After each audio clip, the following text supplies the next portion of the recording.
Je rappelle qu'il y a deux textes, hein. L'un qui est sur l'accompagnement de la fin de vie, au sens où il s'agit de créer des conditions d'accompagnement correct des personnes en fin de vie, hein, notamment, et notamment des personnes qui sont dans des logiques de soins palliatifs. Voilà.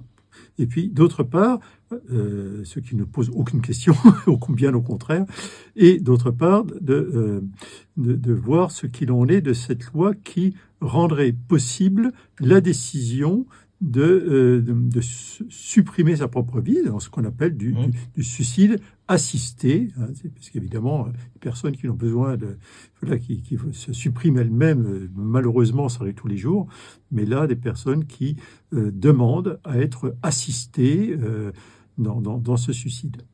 La fin de vie, enfin, je vais dire une ânerie, mais ma fin de vie, elle a commencé à ma naissance. D'une certaine façon, la fin de vie, j'allais dire, on s'y prépare. Dans le temps, on parlait de se préparer à la bonne mort, mais c'est-à-dire de vivre de telle façon que la mort ne nous surprenne pas pendant qu'on se dit ah mais voilà, demain je changerai, demain je ferai ça, demain je me réconcilierai, demain je voilà.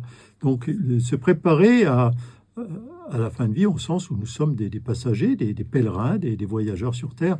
Par contre, ce qui pose un problème, ce n'est pas tant la fin de vie que les conditions d'une fin de vie qui peut être vécue comme un moment de douleur s'intensifiant jusqu'à être intolérable, de solitude s'intensifiant jusqu'à être intolérable, de perte d'autonomie, hein, que ce soit perte d'autonomie physique ou que ce soit perte d'autonomie mentale.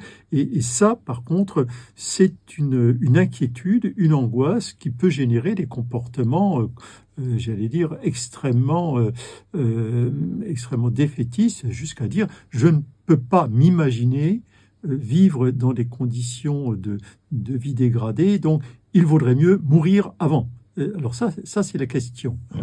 Et évidemment, nous, notre réponse, c'est notre réponse, hein, j'y crois, mais je comprends que d'autres puissent avoir d'autres visions du monde. Notre réponse est qu'une vie a sa valeur en soi, elle n'est pas liée au fait que je sois en pleine possession de tous mes moyens.